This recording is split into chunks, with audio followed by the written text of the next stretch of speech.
Esquel Creek en vivo, medio de comunicación alternativa regional. Desde distintos lugares nos encontramos.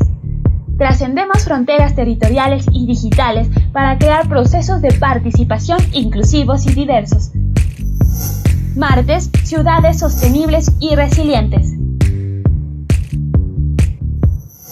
Miércoles, género y diversidades. Jueves, participación, diálogo e incidencia.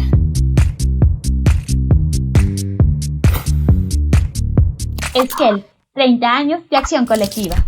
Buenos días con toda nuestra audiencia, bienvenidos a otro programa de Esquel Creek Live. Este espacio, como ustedes saben, lo impulsa Fundación Esquel en un afán de generar reflexión y diálogo en torno a los temas que nos ocupan y que nos preocupan. El día de hoy tenemos invitados especiales y vamos a conversar justamente sobre las consecuencias e impactos que ha tenido y que tendrá la reducción presupuestaria en los temas de educación.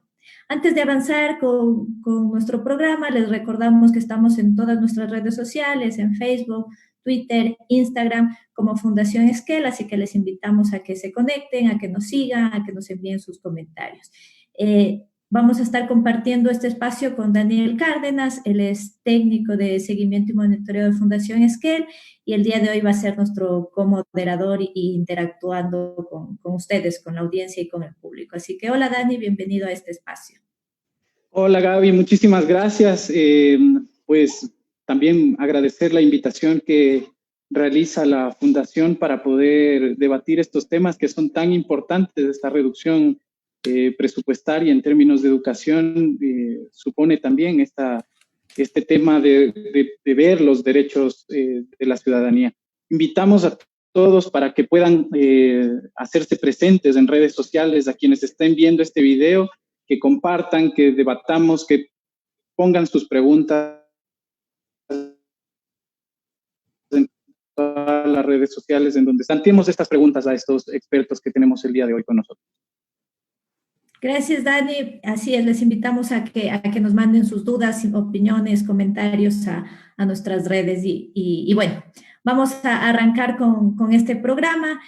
Como les comentaba, vamos a conversar sobre las consecuencias e implicaciones que la reducción presupuestaria en educación ha generado. Y partimos ahí un poco de comprender que nos encontramos en un contexto de emergencia sanitaria, con casos de corrupción que surgen diario, una crisis económica grave, y todo esto en medio de un gobierno con poco liderazgo, con poca credibilidad.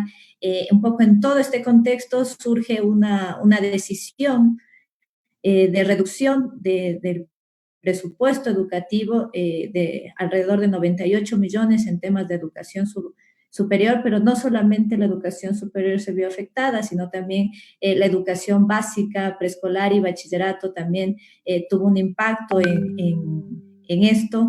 Y un poco en ese contexto, quiero presentarles a nuestros panelistas invitados el día de hoy. Tenemos al ingeniero Melio Borroto. Él es ingeniero agrónomo por la Universidad Central de las Villas de Cuba, es doctor en Ciencias Económicas de la Universidad Agrícola de Praga, fue viceministro del Ministerio de Agricultura en Cuba, actualmente es rector de la Universidad Estatal del Sur de Manabí y presidente de la red de vinculación con la Sociedad de las Universidades del Ecuador, REUBIC. Gracias, ingeniero, por acompañarnos, por ser parte de este espacio y por acompañarnos a conversar. Vamos a seguir conversando con ustedes. También tenemos a la doctora Natalia Sierra, ella es PhD en Sociología por la Universidad Libre de Berlín, actualmente es profesora en la Escuela de Sociología de la Universidad Católica del Ecuador. Igualmente, gracias, Nati, por acompañarnos y por ser parte de este espacio.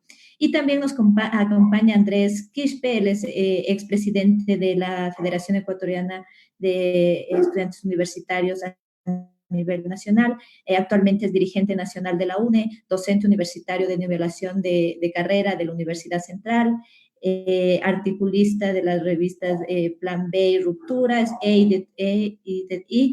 editorialista de Diario El Universo. Gracias a los tres por estar presentes, por acompañarnos y por ser parte de este importante diálogo con muchas dudas e inquietudes en cuanto a qué va a pasar con los temas de educación en el país. Como saben, tenemos una metodología, vamos a ir generando unas preguntas y en base a esas preguntas poder ir conversando. Luego tendremos la interacción con el público y finalmente tendremos un bloque de cierre y de conclusiones. Así que, sin más, quiero iniciar este día, este recorte, cómo surge esta decisión, a quién afecta principalmente estas decisiones y no sé, le doy la palabra al doctor, al ingeniero Melio Borroto para que nos comparta un poco de manera general esta problemática. Muy buenos días y un placer una vez más estar con una fundación tan prestigiosa y tratando un tema tan complejo. Como usted decía, esto ocurre en una situación de crisis sanitaria, crisis económica, social, etcétera, que tenemos que enfrentar todos unidos y que es muy compleja. Además, en el sector de la educación, que como ustedes saben perfectamente, decide el futuro de un país. Yo le ponía algunos ejemplos cuando el periodista norteamericano André Oppenheimer le preguntaba a la presidenta en Finlandia, dígame las 3 razones por las que su país pudo salir adelante o está avanzando. Él dijo, ella le dijo, primero por la educación. Él le dijo, dígame la segunda, dijo, por la educación. Dígame la tercera, por la educación. Así que estamos en la educación superior, la educación en general, estamos en algo que decide el futuro. Ahora, ¿qué ha ocurrido? En medio de la pandemia, nuestras universidades, la mía en particular, es una universidad relativamente pequeña, pero tiene que enfrentar la docencia del semestre de una forma diferente, porque nosotros vamos a tener los estudiantes en sus casas, en sus lugares de procedencia, no podemos ir a la vida universitaria normal y tenemos que dar la enseñanza virtual. De forma general, en Ecuador y en particular en mi universidad, esas tecnologías no están totalmente avanzadas. Nosotros estamos acostumbrados a dar clases presenciales y dar clases semipresenciales, pero no tanto de esa forma. Nosotros, por ejemplo, estamos tratando de empezar el semestre para que los estudiantes sigan el día 1 de junio y cumplir con los cupos de esos nobles estudiantes de Manabí, que en su total en la provincia se quedaban 28.000 jóvenes sin dar cupos. Y todas las universidades de Manabí han aumentado su cupo. ¿Qué pasa en esta situación que yo respetuosamente creo que se tomó de una forma, en mi opinión, poco inteligente? Porque nosotros nos enteramos los rectores el 1 de mayo por la mañana que teníamos recorte. No es un recorte al presupuesto, es un recorte a las partidas que tienen que ver con el salario, con la contratación de profesores. Y usted sabe que la principal inversión de una universidad son los profesores. Yo no puedo quedar como universidad con 100 profesores, que sería casi el 30% de lo que estoy utilizando, sin poderlos contratar como tal. Entonces, hemos estado planteando que hay que sentarse a buscar soluciones. Yo no tengo inconveniente, ni ningún rector tampoco. Usted me diga los viáticos, salida al exterior, todo lo que se pueda racionalizar. Pero por favor, el capital humano, que es el profesor, hay que protegerlo. Y eso es lo que hemos estado defendiendo en mi universidad. Ayer yo tuve reunión con la CNC también. Yo firmé también el acuerdo de la reunión de rectores pidiendo una medida cautelar para que esperar que no tomen decisiones sin un análisis colectivo y ver consciente de la dificultad de que se pueda hacer. Además, el presupuesto de la universidad tiene 2 partes y se ha focalizado, como le decía, en la parte de las partidas de salario. Perdónenme si me demoré un poquito más del tiempo que usted tiene. Muchas gracias, ingeniero, por las precisiones, y usted nos topa un tema muy importante, ¿no? Uno de los pilares que se afecta es el talento humano, son los docentes, y con los docentes todo lo que ellos implica. Nati, hola, bienvenida. Coméntanos justamente desde tu rol de docencia, ¿cuáles son las principales afectaciones que ha visto en este caso todo el sector docente con estas medidas?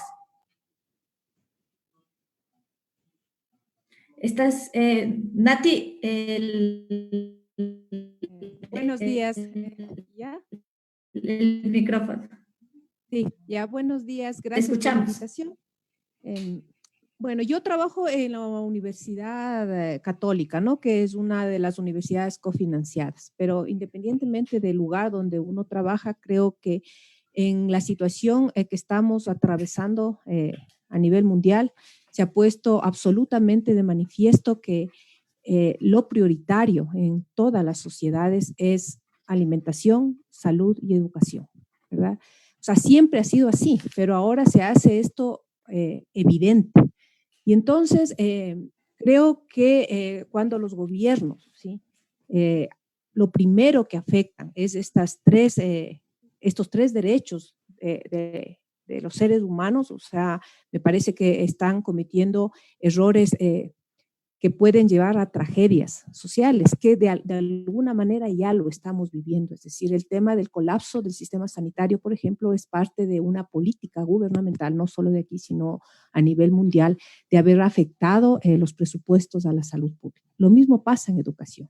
Entonces, yo, por principio, ¿no es cierto?, rechazo que frente a un momento difícil, lo primero que se quiera es cortar en cualquiera de estos tres ámbitos, que es alimentación, salud y educación. Ahora bien, hay que entender que ciertamente vamos a enfrentar una recesión económica. Eso no tiene que ver con el país, no tiene que ver con América Latina, sino que tiene que ver con el mundo, ¿verdad? Eso es así. El problema es cómo cada gobierno enfrenta esa crisis, dónde prioriza, ¿no es cierto?, los recursos pocos que se va a tener. Y obviamente miro que este gobierno lo que prioriza es en otras cosas, ¿no es cierto?, que no tienen nada que ver con las demandas reales y básicas de la sociedad. Ahora, la afectación, como aquí ha dicho el compañero, obviamente es en la parte de salarios. En el caso de las universidades cofinanciadas, como la Católica, la afectación es en becas, ¿no? Porque nos da financiación el Estado para becar a estudiantes, para que puedan estudiar en las universidades cofinanciadas. Entonces, en el caso nuestro, los afectados serían directamente los estudiantes. Y en el resto, obviamente, yo creo que como en todo trabajo, hay que sostener a los trabajadores. Y los trabajadores en la universidad son profesores y son los compañeros también administrativos y son los compañeros también que hacen el trabajo de aseo y limpieza, que también ahora se ve que son fundamentales, ¿verdad? El asunto es, creo, y ahí voy a terminar yo, que sin aceptar que se baje el presupuesto, porque no hay que aceptar de ninguna manera que se baje el presupuesto de educación, sí hay que revisar cómo se distribuyen los recursos en la universidad. Y eso no solo por la pandemia, no solo por la crisis, sino porque la universidad desde antes de la pandemia ya tenía que emprender un proceso de repensarse, porque obviamente va a sufrir transformaciones por un montón de cambios en la sociedad.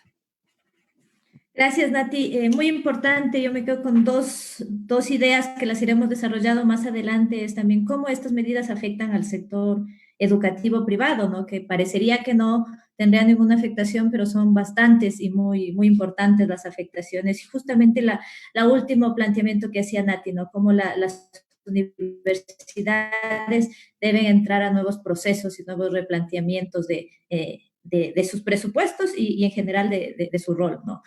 Andrés, bienvenido, gracias por estar aquí presente.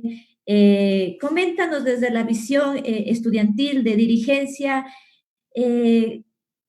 ¿cómo afecta principalmente estos recortes y si ustedes han tenido algún diálogo como FEWE o tienen información como en qué se va a utilizar ese dinero? Hola Andrés, gracias por acompañarnos. Buenos días, muchas gracias por la invitación. Un saludo a todos los que estamos participando en este importante diálogo. Bueno, no está claro en dónde se están utilizando esos recursos, porque además este debate, este diálogo está supeditado a los contextos políticos que está viviendo el país. Y lo que el país está viendo es de que aflora la corrupción. No podemos negar esa realidad. Preguntarnos a dónde están siendo encaminados los recursos sería un poco también llegar, entre paréntesis, a esa duda de los sobreprecios en la adquisición de los insumos en los hospitales, en el IES, en los kits, que incluso ha costado de que varias personalidades del gobierno tengan que renunciar como una aparente salida. Entonces el gobierno tendría que responder, y la sociedad lo que está demandando es precisamente esa respuesta, junto a las acciones jurídicas, sociales y de movilización que ha tomado en cuenta. No se ha dicho hasta el momento en dónde van a ser utilizados los 1.500 millones de dólares que vienen de los organismos multilaterales, y tendría que ser utilizados, como que aquí se ha señalado, en sectores estratégicos como es educación y salud. Pero además yo quiero dejar presente de que el recorte es al conjunto de la educación. Se cerraron ofertas educativas como SAFI, que son ofertas en donde beneficiaban de educación a niños de 3 a 4 años. Y es una educación en donde la maestra asistía al hogar, al barrio popular. Ejemplo, San Juan de Calderón, al norte de Quito. La maestra asistía, golpeaba la puerta, tal vez de esos hogares populares, para dotarle de educación, y estaban desarrollando hoy su trabajo varias herramientas telemáticas. Ahí estás afectando a 19.344 niños. Y también se cerró la oferta de alfabetización y posalfabetización de educación básica para jóvenes y adultos, EBJA, que está afectando a más de 146.000 jóvenes y adultos. El recorte en educación general, por decirlo así, hasta el momento, si uno revisa los datos del Ministerio de Finanzas, es de aproximadamente cerca de 300 millones de dólares. Y a eso se suma los 98 millones que se les ha recortado a las universidades. Entonces, es decir, se está afectando precisamente a sectores estratégicos como es la educación y la salud.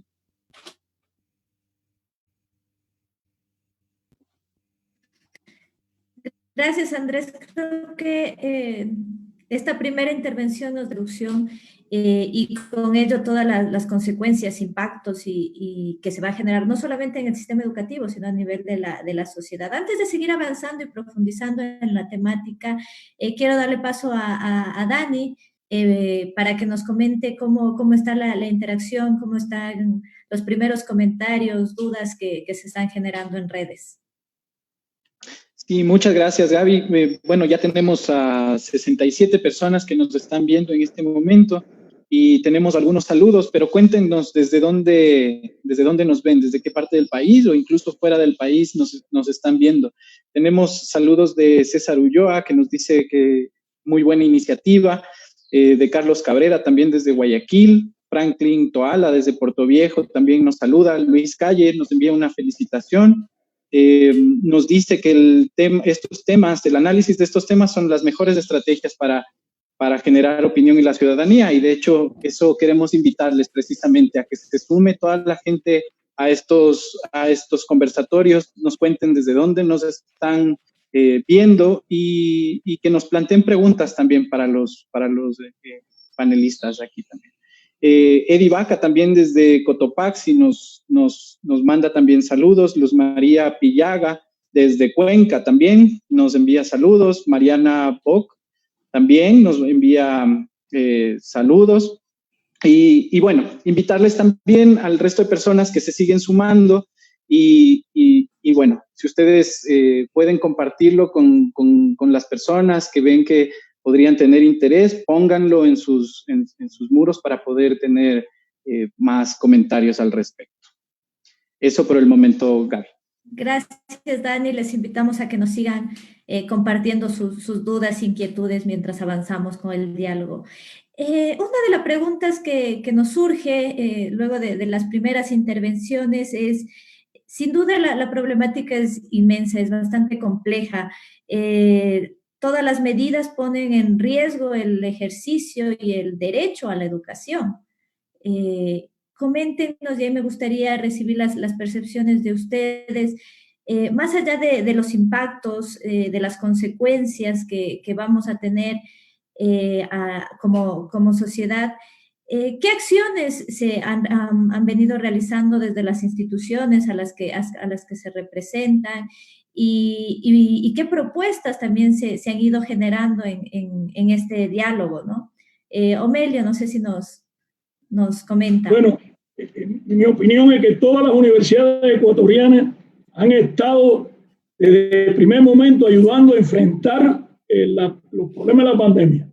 La universidad mía es más pequeña, pero ahí la misma Universidad Católica de Quito, la Universidad Central de Ecuador, todas de una forma u otra, fundamentalmente con los estudiantes que han estado haciendo los internados en los hospitales y en otras instalaciones de salud. Yo tenía 137 estudiantes en diferentes cantones del sur de Manabí. Ni uno de esos muchachos dijo que no a la tarea, incluso riesgosa, y trabajaron unidos a nuestros profesores, estuvieron aportando. La ESPOL, por ejemplo, estuvo trabajando también en los respiradores. O sea, todas las universidades buscando la forma de hacer las muestras, porque nosotros no podemos salir de la pandemia si no sabemos exactamente la magnitud de los análisis del PCR, etc. Las universidades de Manabí también han colaborado en eso.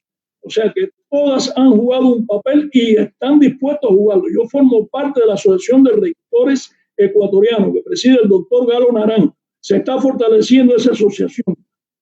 O sea que todas han jugado un papel. Unos tenemos una opinión, otros otra, pero trabajamos sistemáticamente. Y ahora estamos trabajando en la asociación de buscar propuestas de carácter económico. ¿Cómo salir adelante? Hay un documento, por ejemplo, elaborado por la Universidad Central de Ecuador. Yo creo que es un documento útil.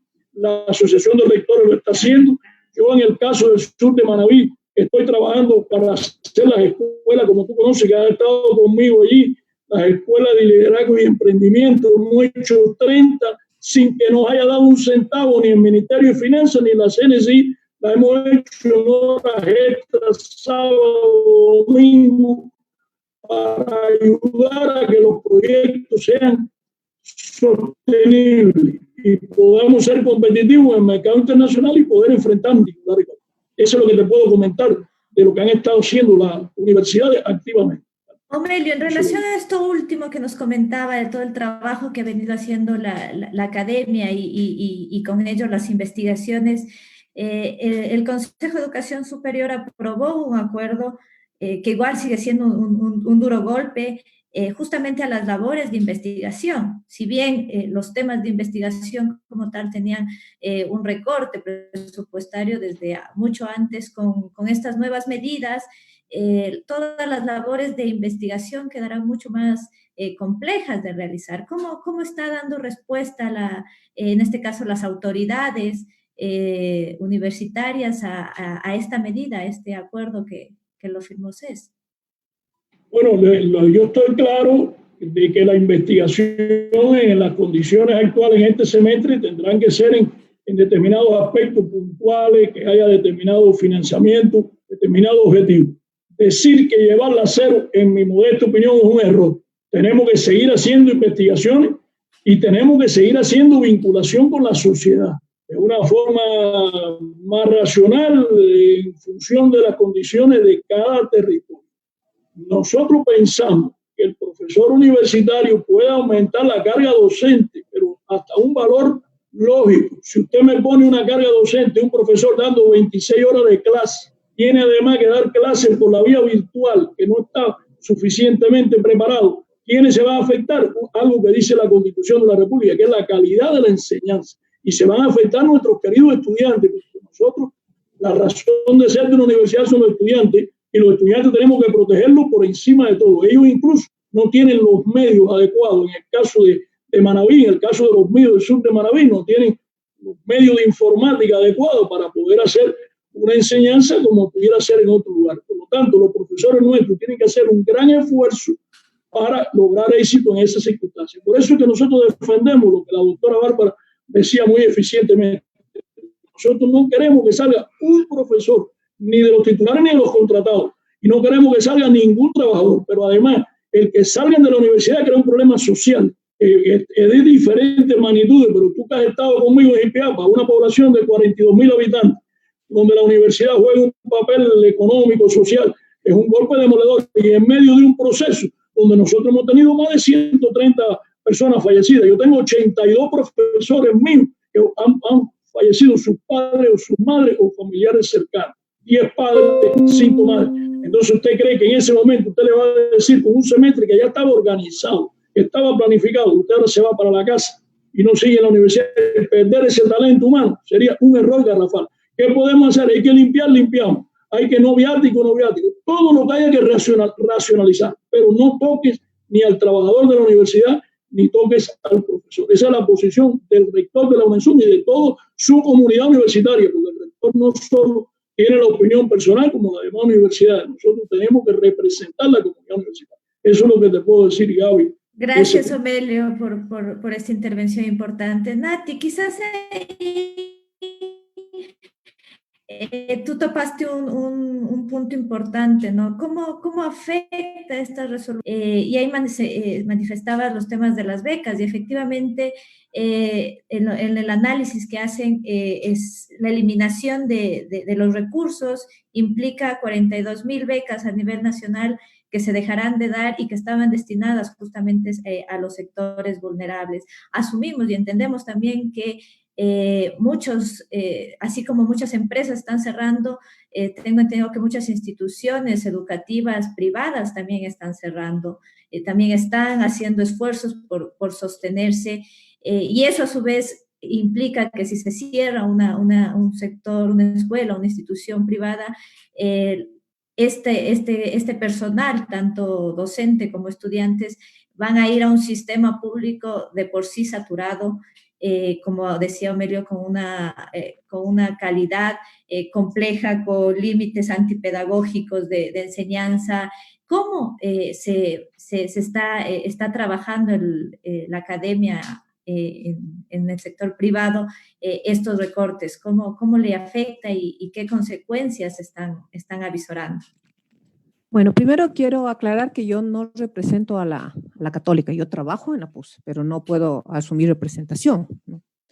A ver, obviamente no todas las universidades privadas son cofinanciadas, no todas. Hay algunas privadas que son privadas y son unas empresas autónomas, ellas trabajan solas. O sea, hay otro sector universitario que es cofinanciado, entre esos está la Católica, además porque la Católica es una universidad, digamos, de larga trayectoria en este país, ¿no? Es de las principales universidades de este país. Ahora, ese cofinanciamiento iba destinado a becas. Entonces, el recorte presupuestario afecta básicamente para dar becas a chicos para que estudien en la Católica, ¿no es cierto? Con que no paguen las pensiones que se pagan ahí. Ahora, independientemente de eso, obviamente va a haber una caída en la tasa de matrícula, es que es obvio, hay una crisis económica. Yo quisiera eso, digamos, que quede claro, porque no podemos ubicar este problema por fuera de lo que está pasando en el mundo. Hay una crisis económica real.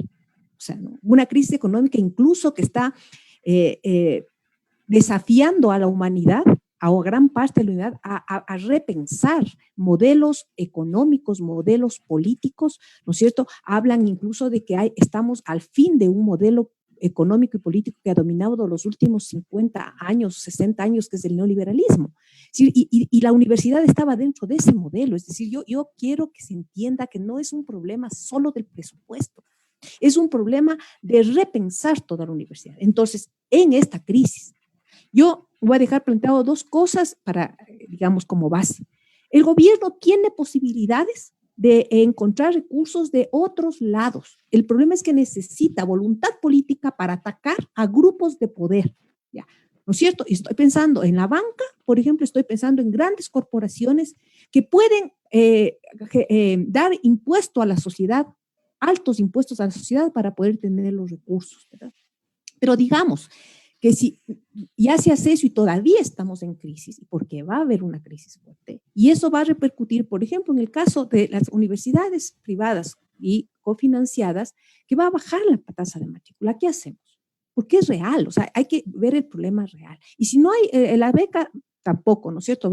Estos muchachos o muchachas que tenían la beca van a salir, pero la tasa de matrícula va a bajar y las universidades privadas se sostienen con la tasa de matrícula. Lo que yo entiendo, y eso tengo que decir, las autoridades de la Universidad Católica están haciendo todo lo posible por intentar no desvincular, no sé si esto sea posible, a gente. Claro, los profesores más frágiles siempre son los profesores de tiempo parcial, que se llama, y a contrato, ¿no es cierto?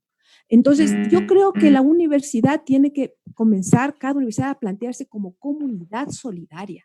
Y ahí hay que rever presupuestos. Yo hablo desde lo que más conozco, que es la universidad cofinanciada, ¿no? Entonces, miren, hay también que repensar un modelo universitario que se mercantilizó en la década anterior con el gobierno de Correa. O sea, entramos a un proceso de mercantilización de la universidad. Por ejemplo, todo esto de dar a revistas indexadas plata, ¿no es cierto?, alimentar negocios de revistas indexadas, que ya incluso hay artículos, ¿no?, que sacan en las mismas revistas indexadas, que se sabe que nadie lee los artículos, y es un puro negocio. Por ejemplo, no podemos pensar que en la situación actual, ni antes, menos ahora, vamos a seguir con un modelo universitario mercantilizado, ¿no es cierto? Entonces eso no es una prioridad. La investigación sí, la docencia sí, la vinculación con la comunidad sí, que son los tres pilares. Pero investigar ¿qué? Investigar cosas que realmente sí necesita esta sociedad para incluso repensar el camino que va a seguir este país post pandemia, la reorganización de la sociedad en términos generales, dar investigación para dar salidas que obviamente no nos regresen a la normalidad que provocó esto, sino que permitan ir construyendo sociedades más equitativas, más justas, más amables con el medio ambiente, sociedades que no de sistemas productivos no destructivos, ¿verdad? Entonces yo digo, si la universidad tiene que repensarse, ¿para qué no salgan, por ejemplo, compañeros, ¿no?, que son los más precarios? Estoy hablando por una universidad. Quizás hay que revisar salarios también. Sí, ¿por qué no? De los que más altos tienen, ¿por qué no? Se bajan los que más altos ganan y se sube para que los que no, compañeros que están a tiempo parcial, suban un poco o definitivamente no se les expulse. Pero eso debería ser en toda la sociedad. La sociedad tendría que bajar los niveles de desigualdad. Las personas que más ganan tienen que bajar y las personas que menos ganan tienen que subir. Y eso no es socialismo ni comunismo, es un principio de justicia y más en momentos tan difíciles que estamos atravesando. Entonces, ahí, por ejemplo, les cuento cosas que ha surgido, y con eso termino, en la Católica, porque claro, somos otros, no tenemos el mismo régimen que las universidades estatales. Incluso estábamos pensando en hacer como bolsas de vacaciones para con unos profesores contribuir con nuestras horas de vacaciones para ver si así se logra dar becas a los estudiantes. O sea, nosotros renunciamos a parte de nuestras horas, y eso hay que ver, lo jurídico y todo, para que eso pueda ir hacia sostener a chicos que no puedan pagar. Es decir, hemos estado pensando un montón de cosas, cómo sostenemos a los profesores de contrato. Pero eso, lo que voy a decir no se ha discutido, pero yo digo, si en un momento los que más ganamos tenemos que bajar un poco, ¿por qué no? ¿Por qué no? Porque aquí en este país ganar $4,000, $5,000 es bastante para el nivel del país. Y esto no tiene nada que ver con reducir el presupuesto a la universidad, nada, sino con replantear cómo se distribuyen los recursos. Tampoco creo que los recursos tengan que ir a alimentar a empresas editoriales que han lucrado de la universidad, ¿no? Por estos rankings y toda esta cosa que lo que hacen es succionar recursos de la universidad y que se destinen a investigaciones reales, ciertas, que necesita esta sociedad y se destine a la vinculación con la comunidad y se destine a que la docencia sea cada vez mejor. Entonces creo que es un momento de pensar además en el horizonte de que la universidad mismo ya se estaba transformando por las revoluciones tecnológicas. Incluso mucha gente decía que la universidad tiende a modificarse radicalmente en lo que era, no por la pandemia, sino por las revoluciones tecnológicas que está a las puertas, la de la inteligencia artificial y la de las neurociencias. Hasta ahí, Miguel. Gracias, Nati. Creo que muy, muy importante los comentarios que nos hacías, y el análisis es bastante claro, ¿no? No es solo una cuestión de presupuesto, es una cuestión también ya de empezar a replantearse el modelo educativo, el modelo económico que estamos viviendo, y justamente ese replanteamiento son unas de las cosas que desde los pronunciamientos que ha salido de la FEU y de los distintos gremios, Andrés se planteaba, ¿no? Cómo repensar un nuevo modelo educativo, y los diferentes gremios han establecido algunas alternativas. Ahí quizás, Andrés, no sé si nos compartes algunas de las iniciativas que están trabajando los distintos gremios. Desde nuestro lado, personalmente he venido participando junto a varios estudiantes y docentes en todas estas jornadas de movilizaciones y también entregando propuestas y alternativas. Tú señalabas, o sea, nosotros debemos ubicar qué hay que afectar en esta crisis y qué no hay que afectar. Ojo, y eso responde a una concepción de las universidades, del gobierno, y tomando en cuenta el contexto político, cultural, social en el cual se desenvuelve la humanidad entera. Tú no puedes topar los 42.000 jóvenes que reciben las becas. Porque esos jóvenes están sujetos a un contexto. Muchos de esos jóvenes con esa beca pagan sus gastos diarios, porque la matrícula en la educación superior está también supeditada a jóvenes. Hay jóvenes que estudian en la central, pero provienen de Ibarra, provienen de Ambato, y lo mismo pasa con la Universidad del Sur de Manabí, vienen de Cantón. Entonces, varios de esos jóvenes utilizan las becas para sustentar sus gastos materiales y académicos. Pero también en la universidad hay becas y ayudas económicas. En la universidad pública, porque eso te establece la Ley Orgánica de Educación Superior. Eso no lo puedes topar. Evidentemente, eso no lo puedes topar. Están en riesgo 42.000 jóvenes que han accedido a esas becas luego de pasar todos los filtros de la tan cacareada meritocracia que fue implantada con el régimen anterior. ¿Ya? Segundo, tú no puedes tocar no solo a la universidad, no puedes tocar a la educación en su conjunto. A la educación en su conjunto. Yo pido esto, que se vea la educación en su conjunto, porque necesitamos en el país dejar de estar desarticulados. Eso pasa en el currículo, sea dominante o no lo sea, eso pasa en las propuestas. ¿Ya? Necesitamos articular la defensa de la educación como tal. Tú no puedes tocar, por ejemplo, este proyecto de educación básica acelerada y bachillerato acelerado, porque el bachillerato acelerado, un poco para que me entiendan, es hoy el bachillerato nocturno, donde asisten obreros, jóvenes que no pueden estudiar y trabajar al mismo tiempo en la mañana. Entonces estás tocando sectores sociales sensibles. Educación básica para jóvenes y adultos, parte de la tasa de su matrícula está en el campo. Está en el campo. Y la educación hoy debe jugar un papel importante en la prevención, tanto la universidad como el bachillerato y la escuela. Y para generar políticas de prevención, que es lo que te establece la Organización Mundial de la Salud para levantar las denominadas cuarentenas, tienes que generar esa política de prevención y ahí necesitas recursos. Claro que tenemos que ver la investigación, pero hay datos muy claros en los cuales se puede ir determinando la política pública, pero de lo que se puede ver o de lo que se puede colegir es que de las 20 universidades que tienen resultados importantes de investigación de alto impacto en este país, 13 son universidades públicas. No puedes afectar este rubro. Yo comparto esta parte que dice Natalia de lo que se ha convertido este proceso de mercantilización, este proceso de inyección de recursos, pero no puedes, por ejemplo, suspender el proyecto de la carrera de enfermería de la Universidad Central que asiste a las comunidades de Cayambe. No puedes suspender el proyecto Ser Bachiller que realizan varias universidades para nivelar y buscar democratizar procesos de ingreso en medio de toda una normativa que está sujeto a este principio del mérito, de la meritocracia. Entonces, claro que debemos repensar a la educación. Yo diría, por ejemplo, el Ministerio de Educación debe dejar de gastar en esos procesos elitizantes del quiero ser maestro. Y se deben buscar nuevas formas de acceso al magisterio en donde, por ejemplo, para llegar a ser docente se aplica en otros contextos en donde los jóvenes ya vienen ejerciendo su carrera, y eso pasa también con el internado en medicina, etcétera, etcétera.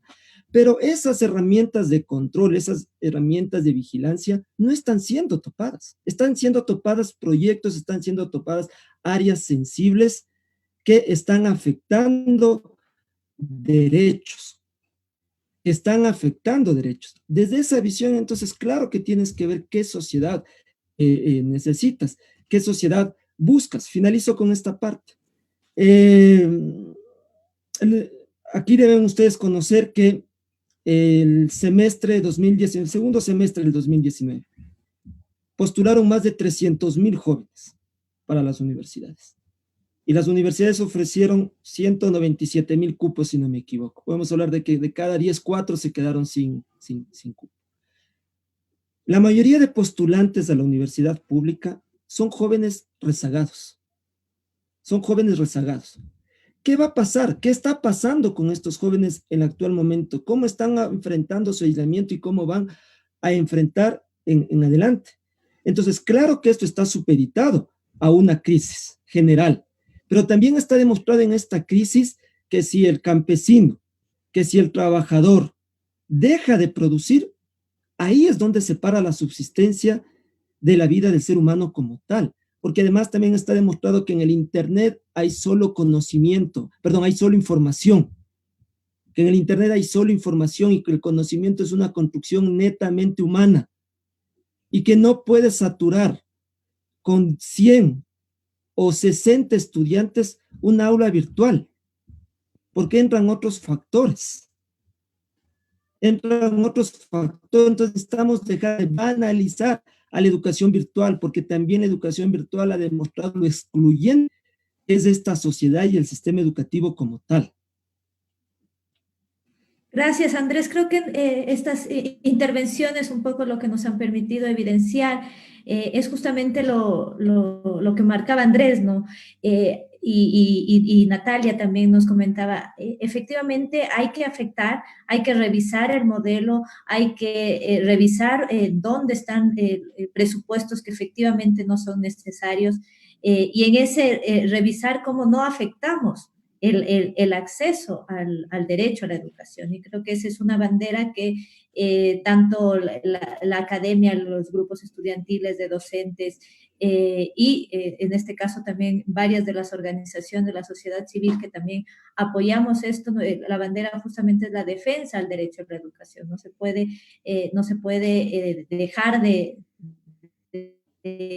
revisar las consecuencias que se tiene esta reducción frente al derecho a la educación. Para poder seguir, creo, en este momento vamos a ir a una pequeña pausa informativa y volvemos inmediatamente para tener un diálogo y contestar varias de las preguntas y comentarios que tenemos en redes sociales. Hola, Juan. Evaristo, mi hermano, ¿cómo están por allá? Bien, Juan. Preocupados, pero bien. Te creo porque tu voz es la voz de Quito. Qué bueno que estén bien. Aquí la cosa está color de hormiga, compadre. Eres generoso, Juan. Gracias, ñaño. ¿Sabes qué? En muchas partes dicen que hemos sido un desastre, desorganizados, irresponsables.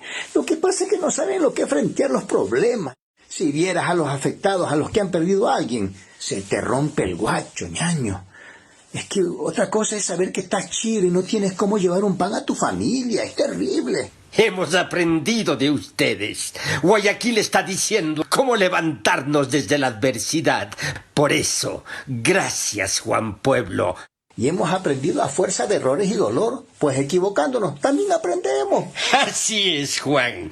Recuerdo cuando me decías, quien va al anca no va atrás. Y eso nos ha servido para prepararnos para hacer menos duro lo que se nos viene. Vamos a quedarnos en casa y a ver en cada vecino un hermano. Hay que ser solidarios. En Guayaquil se vive una palabra que es gracia y virtud de nuestra gente, nacida del dolor y la ternura, hecha toda de amor y dulzura.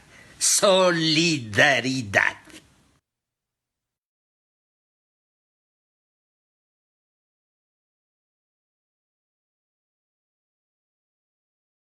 Gracias por este video tan emotivo que nos compartieron. Les informamos que el guión y la ilustración es hecho por Edgar Ceballos. La voz de Evaristo la realiza Juan Carlos Terán. La voz de Juan Pueblo es de Pepe Morán y la edición es de Cristian Jacome. Muchas gracias. Vamos a seguir con nuestro diálogo y vamos a dar paso a Daniel, quien tiene muchos comentarios, preguntas e inquietudes para nuestros panelistas. Dani, cuéntanos, ¿qué dice nuestra audiencia? Sí, muchas gracias. Bueno, primero contarles que tenemos aproximadamente 84 personas conectadas ahorita viéndonos en redes. En un momento llegamos como a 100, así que, bueno, sigue creciendo la audiencia y para nosotros es muy importante que la gente participe. Tenemos preguntas y saludos y felicitaciones para los panelistas y una pregunta en concreto ahora mismo para Omelio, es sobre el tema de las escuelas de liderazgo. ¿Qué va a pasar con estos proyectos que están llevando a cabo las universidades también? Para Natalia también, que nos cuente un poco, Darío nos indica cuál es el camino que podría tomar este movimiento estudiantil, universitario y a nivel secundario también. No sé si empecemos con esas preguntas mientras yo voy revisando qué nos va llegando, porque nos está llegando muchos comentarios y podemos seguir con una siguiente ronda. Omelio. Estamos sin Está audio. apagado el micrófono.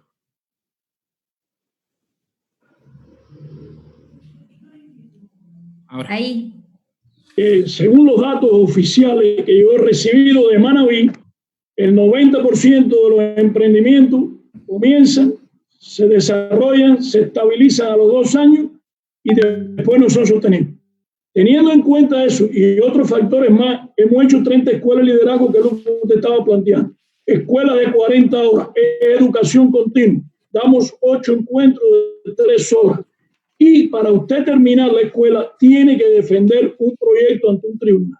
Esas escuelas las hemos hecho en las comunidades, las hemos hecho en asociaciones productivas, las hemos hecho con los jóvenes. Y para mí lo más hermoso de todo ha sido esa escuela hecha en la unidad penitenciaria de Ipiapa y en la unidad penitenciaria de Puerto Viejo, con las mujeres. Y usted tiene que terminar, o sea, va a ir creando una cultura de innovación y emprendimiento, como decía muy correctamente tanto la doctora Bárbara Natalia como Daniel. La educación hay que repensarla y no puede ser solo de los papers o de las publicaciones, tiene que ser con impactos medibles. Ahora, esas escuelas se hacen con semipresencial, son 8 encuentros de 3 horas y trabajo independiente. Ahora estamos en una situación muy difícil. Yo aspiro a que eso podamos reactivarlo de la misma forma y dar algo más virtual y completarlo. Yo estoy proponiendo al prefecto de Manabí hacer 50 escuelas de liderazgo y emprendimiento. Incluso él está reunido en este momento con los rectores. Yo pedí permiso porque tenía este compromiso con ustedes. Y la propuesta, vamos a hacer 50 escuelas de liderazgo. No vamos a cobrarle un centavo a esos humildes trabajadores. Vamos a financiarlo por el Estado, por el PAN Ecuador, por el Ministerio de la Agricultura.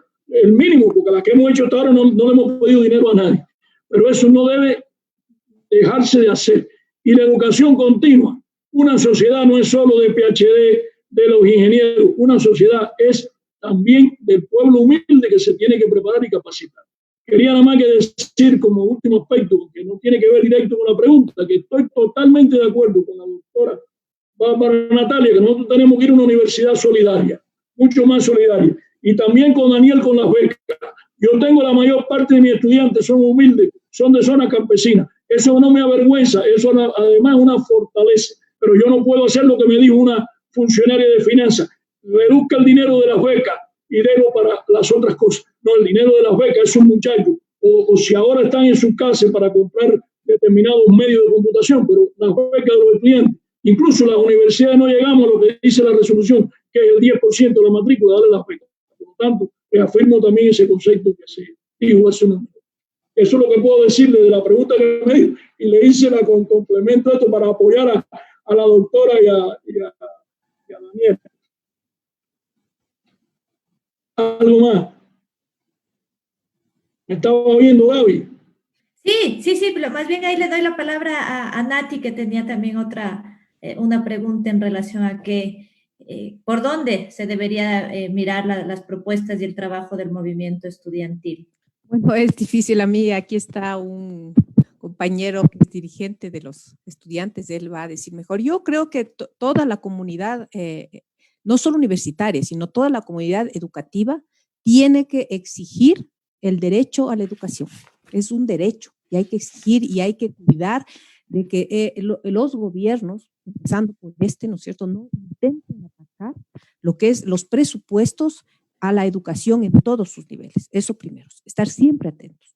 Creo que como comunidad de sistemas de educación tenemos que impulsar una educación a propósito de esta crisis humanitaria, deberíamos aprovechar como una gran posibilidad de empujar procesos de justicia social, procesos de equidad social, y pensando formas económicas más cooperativas, formas económicas más solidarias, es decir, ir mejorando las condiciones, los acuerdos sociales, ¿no es cierto?, para que el ser humano pueda sentirse más seguro. Yo creo que la pandemia ha creado una gran brecha en el relato de la sociedad, en el último relato de la sociedad mundial, que sobre todo los sistemas de educación tienen que aprovechar para dar un viraje, porque la sociedad no estaba bien. Es decir, no podemos pensar que estábamos bien y llegó la pandemia y nos puso mal. No, no estaba bien, ¿verdad? A nivel de educación, vuelvo a decir esto, si la educación se estaba mercantilizando, se estaba elitizando, más allá de que se decía que hay los 3 componentes de investigación, docencia y vinculación, pero se estaba elitizando la educación, sobre todo la superior. Entonces hay que retornar al seno de la sociedad, hay que recogernos en el seno de la sociedad y emprender la construcción de una nueva sociedad, aprovechando esto. Una nueva sociedad siempre buscando más derechos, más justicia y más equidad. Y ahí tenemos que ponernos a pensar todo el sistema educativo, formas económicas, formas de salud, formas de arquitectura, formas de organización urbana, formas de acuerdos sociales, es decir, formas de emprendimientos, manufacturas, es decir, qué es lo que necesitamos. Y obviamente siempre cuidando que no destruyamos la naturaleza ni a las otras especies que nos acompañan. Es decir, es el momento preciso para desarrollar un nuevo tipo de conocimiento. Chévere. Quizás sé que, Dani, no sé si tenemos alguna otra pregunta, algún otro comentario desde las redes, así de manera breve. Sabemos que están un montón de comentarios, preguntas. Sí, precisamente nos siguen llegando más comentarios, sobre todo en apoyo a este no recorte del presupuesto universitario. Y hay una pregunta que me llamó la atención también, y es justo por las justificaciones que ha dado el gobierno estos días respecto a por qué hacer este recorte, ¿no? José Cumbal nos dice, ¿qué tan cierto es la información de que hay más administrativos que docentes en las universidades? Yo entiendo que esa es un poco la justificación que ha tenido el gobierno para hacer el recorte, y se ha valido un poco de eso. Quisiéramos que tal vez Andrés o Emilio, Natalia, nos puedan complementar un poco al respecto sobre qué es lo que se piensa ya desde adentro también de las universidades. Y por otro lado, tenemos también una pregunta para Andrés y que vendría un poco también en el sentido de lo que decía Natalia hace un momento, ¿no? Rosana Palacios nos dice, ¿podemos ir a la resistencia para defender el derecho humano a la educación que es para toda la vida? ¿Qué es entonces la resistencia? O sea, ¿cómo generar esta resistencia, digamos, en las palabras que nos dice Rosana, en este contexto además que tenemos una pandemia y que tenemos que cuidarnos y que tenemos que estar dentro de las casas? No sé, tal vez comienzo con Andrés en este caso para responder esta primera pregunta, y a lo mejor se podría recoger de parte de todos la anterior al respecto de este tema de cómo se maneja el presupuesto administrativo versus el presupuesto de los docentes, como lo ha dicho el gobierno estos días en sus declaraciones. Andrés, si nos puedes ayudar con esa pregunta. Bueno, la resolución de la Corte Constitucional del día de ayer es una resolución que, si en verdad responde a pedidos de varios sectores a que se pronuncien sobre la afectación al artículo 165 de la Constitución, que señala de que en estados de excepción no se pueden topar los recursos de salud y educación. También obedece a las movilizaciones que se desarrollaron en varias ciudades. Es decir, yo podría decir, estamos ya en un proceso de resistencia, desde el lado de docentes, desde el lado de estudiantes, desde el lado de trabajadores. Si no existía la movilización de todos estos sectores, yo me atrevo a señalar de que tal vez el pronunciamiento de todos estos entes jurídicos no hubiera sido en la magnitud o en la agilidad que desarrolló. Es verdad que el doctor Galo Naranjo también presentaron asambleístas, presentaron docentes universitarios y organizaciones, pero esto estuvo acompañado de la movilización. Y una movilización en donde tiene una característica, son precisamente varios jóvenes que acceden a las becas, los que estaban ahí, estudiantes de la FACSO, de la Católica, de la Central, de la Andina, que estaban ahí defendiendo su derecho a educarse, porque saben que el recorte les iba a afectar. Ahora, está claro de que hay todo un paquete neoliberal en el gobierno. Se habla del tema de los subsidios, se habla del tema de seguir recortando otros aspectos en educación. Entonces, no ha parado. Hay una agenda neoliberal que busca ser implementada sobre la universidad, sobre los trabajadores, o que está siendo ya implementada. Y aquí hay unas alternativas que en el campo de la resistencia nosotros hemos señalado. Hay que pensar dónde obtener recursos. Y yo solo quiero dejar 3 datos. Hay 500 empresas según los cortes del SRI. Hay 500 empresas que adeudan más de 1.500 millones de impuestos. Si el señor del CENACID señala que no se están recabando impuestos de donde obedece el FPDU por las rentas para las universidades, entonces busquemos los mecanismos para cobrar a esas 500 empresas, a esas 500 grandes empresas que adeudan 1.500 millones de dólares. O lo que se ha señalado también desde distintos sectores.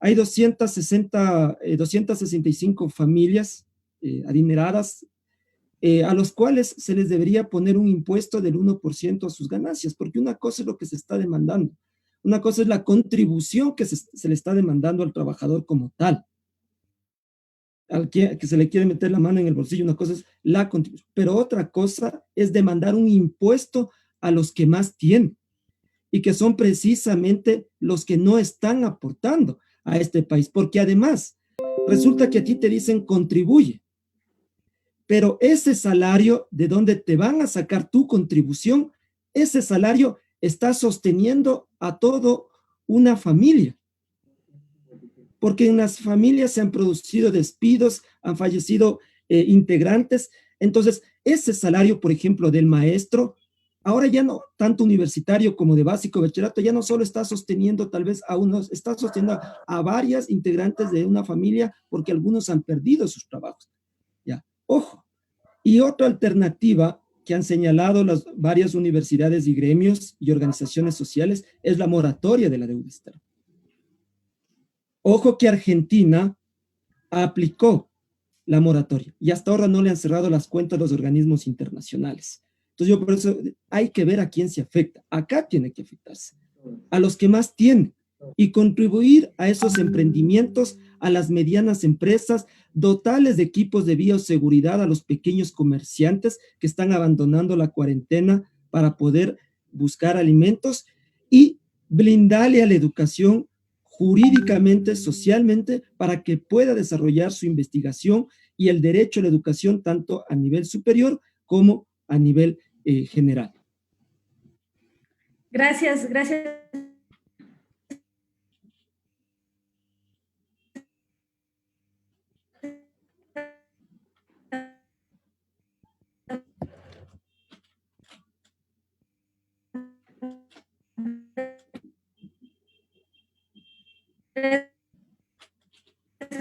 Creo que el gobierno, que existen muchas preguntas, muchos comentarios, y en este espacio les decimos a toda nuestra audiencia que el día de hoy justamente estamos trabajando y conversando sobre los temas de educación, sobre el recorte presupuestario. En la tarde vamos a tener un foro con varios estudiantes de diferentes partes del país para que nos comenten más de cerca cuáles han sido igual las consecuencias, los impactos, los retos que ha tenido esta reducción desde la mirada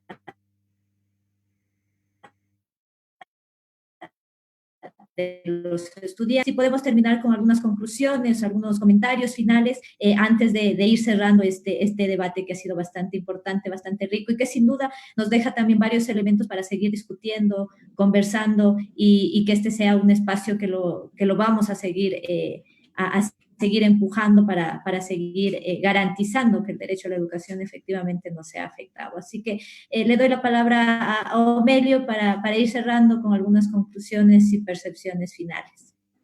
Bueno, para ir cerrando, mi propuesta personal es que además de los indicadores de carácter generales de la situación económica del país, que comparto esos criterios que aquí se han expresado, yo pienso que la CNC, el CES, la Asociación de Rectores, los estudiantes, la FEU, y la Asociación de Profesores, los 5 se tienen que sentar en una mesa, analizar el problema de la educación superior, a ver cómo hay que repensarle y a ver su proyección. Esa es mi opinión personal, encabezado por la CNC, por el doctor Albán, que además es una persona que tiene experiencia en la educación superior y a quien le corresponde eso, y respetuosamente y modestamente pienso que antes de que haya una ruptura, reunirnos. La Asociación de Rectores está instrumentada, tiene a Galo Naranjo, el rector de la Universidad Técnica de Ambato, presidiéndola, tiene un directorio unido con el CES, la doctora Catalina Vélez, muy preparada también, que preside el CES, todos sentarnos y no obviar a los estudiantes ni obviar a los profesores, a la representación de los profesores. Y esos 5 factores, después que se haga una estrategia, pues hacer la conversación y con finanzas que corresponda a la situación del país, lo que se pueda establecer. Y lo otro sería que estoy de acuerdo en que hay que repensar la educación superior desde mucho antes de la pandemia, y además se dice que porque América Latina no ha avanzado suficientemente, porque es uno de los países que menos ha avanzado integralmente en el sector de la educación. Y eso tiene que ser una alta prioridad, como aquí se dice. Incluso nosotros estamos trabajando con la enseñanza precedente, porque como rector no he estado de acuerdo nunca estar criticando la enseñanza precedente de la educación, de que llegan los muchachos a la universidad mal formados. Nosotros estamos trabajando con 12 unidades educativas en el sur de Manabí para ayudar a preparar mejor a esos muchachos. Damos un curso de nivelación, o sea, el cimiento del futuro de la universidad está en la enseñanza primaria, en la enseñanza de diferentes niveles anteriores. Esa es mi propuesta concreta. Creo que hay que analizar temas de carácter económico integral y la situación es muy compleja, pero sí el derecho de la educación superior es la calidad y que sus recursos se respeten. Hasta ahí, Gaby, puedo comentar. Gracias, Omelio. Nati, tus percepciones, conclusiones finales, te escuchamos. Lo primero, creo que hay que seguir defendiendo el presupuesto a la educación, porque esto no por la resolución se ha acabado, como bien dijo Andrés. O sea, esto sí hay que estar atentos. Ya sabemos cómo manejan las cosas yo digo así, los malos gobiernos. Hay que estar atentos. Luego creo que es importante que la universidad, y ahí vuelvo a decir lo que dijo el doctor, que tiene que repensarse. La universidad y todo el sistema educativo tiene que repensarse. Me parece que cuando nosotros peleamos el derecho a la educación, tiene que estar en esa pelea por el derecho a la educación, por exigir que se garantice el derecho a la educación, deberíamos pensar también qué educación queremos. Porque a veces nosotros defendemos el derecho a la educación, pero la educación así. Y a veces la educación nos viene desde poderes que intentan atrapar la educación en función de sostener sistemas injustos, sistemas de dominación, sistemas de explotación, no solo al ser humano, sino a la naturaleza. Entonces creo que como sector educativo deberíamos darnos un gran trabajo, deberíamos tener un gran trabajo en pensar qué educación queremos, para qué vida queremos. Una educación que implique o que esté en concordancia con cómo queremos vivir. Yo creo que tengo que afirmar esto. La pandemia ha generado una gran interpelación en la conciencia humana. Entonces, la educación tiene que ver con eso. Entonces, no es la misma educación. Sí, derecho a la educación, sí, defensa del presupuesto. Pero, ¿qué educación es la que vamos a emprender de aquí en adelante? Eso es lo que quiero decir, entendiendo que estamos al borde de una transformación profunda en toda la forma económica y política a nivel mundial. Y eso los que estudiamos ciencias sociales y ciencias políticas lo sabemos muy bien. Y no vamos a dejar que nos cojan otra vez, digamos, sin tener nuestras propias propuestas para decir cómo queremos vivir. Eso. Gracias, Nati, por tus percepciones finales. Andrés, te escuchamos, unos comentarios finales. Bueno, yo quiero hacer también una aclaración. Yo fui presidente de la FEU, estoy ahora como dirigente de la Unión Nacional de Educadores, y desde este sector, tanto como UNE y también como FEUE, porque tengo bastante cercanía aún a la misma, La UNE y la FEU han señalado de que el COVID-19 ha modificado todo y la educación efectivamente no puede seguir igual, no puede seguir igual. Pero para que no siga igual, la educación tiene que ser dejada de ver solo como que hay que hacer simples adaptaciones, porque eso es lo que se está haciendo. Entonces, adapte a la educación a elementos virtuales. ¿Y qué pasa con aquellos que no acceden a todas estas herramientas? Ojo que aquí se ha señalado que es del 70% en el caso de niños y jóvenes que no tienen para acceder a estos elementos. Entonces, no podemos verle a la educación solo como adaptaciones para el momento actual. La educación tiene que ser vista de manera estratégica. Tiene que ser vista de manera estratégica para ahora y en adelante. Y ser vista de manera estratégica significa respetar su presupuesto, discutir el modelo educativo que vamos a necesitar. Ejemplo, vamos a seguir con una educación, lo pongo entre paréntesis, solo para decir sobrevivir, o una educación para encontrar mujeres y hombres que transformen a esta sociedad en los actuales momentos y las demandas que tiene como tal. Entonces, la educación tiene que ser vista de manera estratégica, incluso donde revalorizar al docente como tal. Es un elemento principal en estas actuales circunstancias. La educación vista de manera estratégica implica que incluso sea un camino, insisto, para todo este proceso de prevención que es necesario, todo este proceso de investigación y de conocimiento que es necesario también impulsar. Si vemos de esa manera la educación, ya vienen choques de concepciones, de ideas. Si vemos de esa forma la educación, entonces vamos a encontrar que somos dos corrientes en un mismo río. Aquellos que defienden a la educación como un derecho para investigar, para desarrollarse, etcétera, y aquellos que miran a la educación como un proceso de mercantilización en donde la pandemia está siendo utilizada como una justificación para aplicar todo un paquete neoliberal que no lo pudieron hacer en octubre, porque eso es también lo que se busca. Lo que no pudieron hacer en octubre, quieren hacerlo a nombre de la pandemia, y desde el lado de las organizaciones sociales no lo vamos a permitir. Por eso hacemos un llamado a seguir defendiendo la educación pública y la salud, que van de la mano.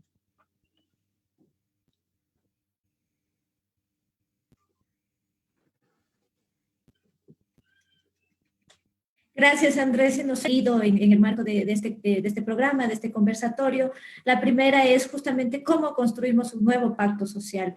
Y en esa construcción de ese pacto social, el sistema educativo es un elemento clave, básico, para construir estas nuevas posibilidades y unos nuevos procesos que efectivamente nos convoquen hacia una justicia social. Y ahí comparto lo que Andrés y Natalia bien mencionan en qué tipo de educación queremos, qué tipo de sociedad queremos ir construyendo. Y creo que esos son unos dos grandes interrogantes que es importante empezar a conversar, a reflexionar, a generar diálogo en torno a estas dos temáticas, ¿no? Y en base a esos diálogos ir construyendo un nuevo pacto social. Creo que es el reto que tenemos como sociedad y el reto que tenemos como educación, ¿no?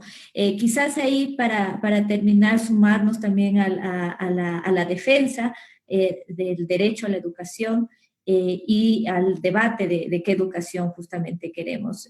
Nos despedimos agradeciendo tanto a Omelio, a Andrés, a Natalia por compartir este espacio, por compartir sus ideas, sus percepciones, sus propuestas y por generar sobre todo este espacio para dialogar, para reflexionar y para seguir debatiendo. La idea siempre de este espacio es juntar reflexiones que nos permitan generar nuevos debates y construir justamente este nuevo pacto social que es un gran reto que tenemos como sociedad. Nos despedimos, no sin antes agradecer a nuestros panelistas, agradecer a nuestra audiencia por estar presente. Hemos recogido muchos de los comentarios de las ideas que las iremos desarrollando en el marco de los siguientes programas, donde vamos a seguir también trabajando la temática. Les invitamos también a la audiencia que no se desconecte y que nos acompañe en nuestro siguiente panel, que es un taller justamente con Osvaldo Maldonado para aprender a manejar las finanzas personales en un momento de crisis. Así que les invitamos a que se sumen al siguiente programa y muchas gracias por haber estado presentes y compartido en este espacio. Muchas gracias. Esquel en vivo, medio de comunicación alternativa regional. Desde distintos lugares nos encontramos. Trascendemos fronteras territoriales y digitales para crear procesos de participación inclusivos y diversos. Martes, ciudades sostenibles y resilientes. Miércoles, género y diversidades. Jueves, participación, diálogo e incidencia.